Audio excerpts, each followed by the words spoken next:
नमस्कार, मैं सुशील कुमार सिंह।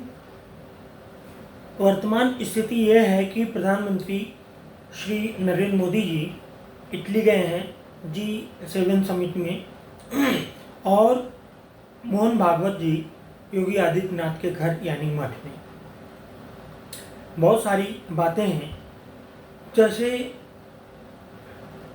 चंद्रबाबू नायडू के शपथ ग्रहण समारोह में नीतीश कुमार जी नहीं गए, बहुत सारे विवाद चल रहे हैं।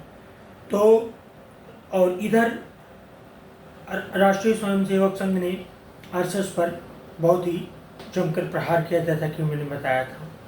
इसके बाद उनके एक और आरएसएस के एक और पदाधिकारी इंद्रेश कुमार ने फिर अहंकार की बातें करी हैं मोदी जी के लिए।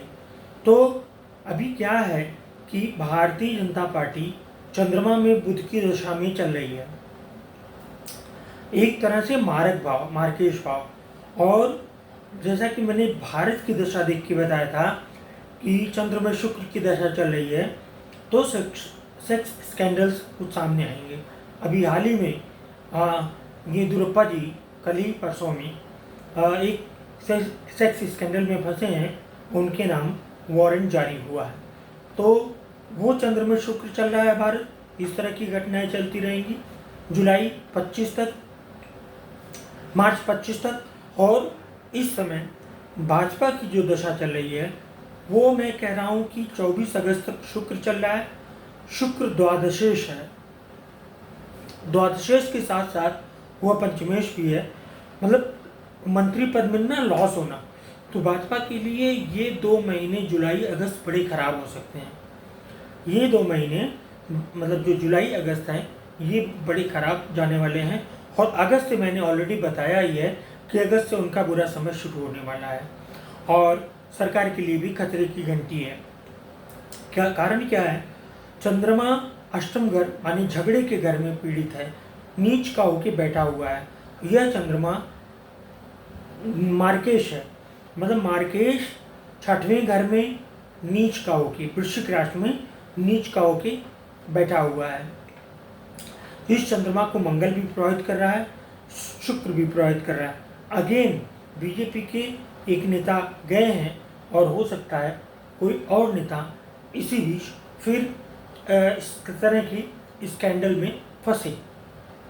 अब जो चंद्रमा में बुध की अंतर्दशा है, चंद्रमा में बुध है तो बुध केतु राहु की धुरी पर है, तो बुध का केतु राहु से कनेक्शन अच्छा नहीं होगा। बुध पीड़ित हो गया केतु राहु से। अब राहु के साथ शनि है, मंगल है और बृहस्पति है। बुध ये और बुध उसी डिग्री में, मतलब मंगल, शनि, राहु, बृहस्पति, केतु की एक्सिस में, दूरी में चल रहा है। तो भारतीय जनता पार्टी के लिए दिन प्रतिदिन, एनडीए और भाजपा दोनों के लिए दिन प्रतिदिन समय खराब रहेगा। लेकिन अगर मैं अभी की बात करूं, जैसे कि गोचर में है, तो इस वक्त शुक्र भी आ गया है लग्न में, जो कि अच्छा नहीं माना जाता। कभी भी मिथुन का शुक्र भाजपा या भारत के लिए अच्छा नहीं माना गया है। तो दशाओं की बात करें तो दशाओं में इनको शुक्र की प्रत्यंतर दशा में गद्दी मिली है। शुक्र की प्रत्यंतर दशा में इनको भाजपा को एनडीए सरकार में प्रमुख पार्टनर के तौर पे, मुख्य जो दल है उसके तौर पे जाने का मौका मिला है। लेकिन वह दिन प्रतिदिन, जैसा कि मैंने पहले भी बताया था, आप पुराने वीडियोस देख सकते हैं, दिन प्रतिदिन खराब होता जाएगी स्थिति।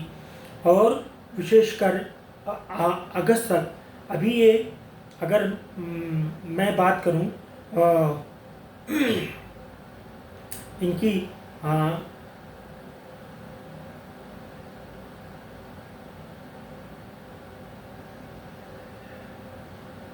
चंद्रमा में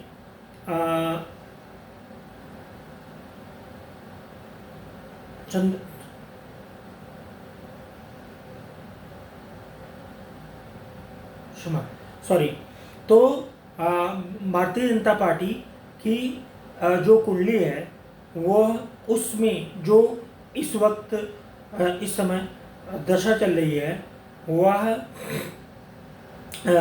चल रही है चंद्र में बुध की, जुलाई 25 तक। तो उसके बाद का समय निश्चित तौर पर बहुत खराब होगा, लेकिन अभी तो 24 चल रहा है, तो 24 में 24 अगस्त तक शुक्र की प्रत्यंतर दशा है। और इस समय करंट सिचुएशन में अगर मैं बात करूं तो सूर्य की दशा है, तो 17 से 25 जून भी बहुत अच्छा नहीं जाने वाला है। ये मान के चलिए कि 27 जून तक समय भारतीय जनता पार्टी के लिए अच्छा नहीं है सरकार चलाने के हिसाब से, और ये एनडीए सरकार के लिए बराबर बराबर खतरा बना रहेगा। राष्ट्रीय स्वयंसेवक संघ का चाबुक उस पर चलता रहेगा। आज के लिए बस इतना ही। धन्यवाद।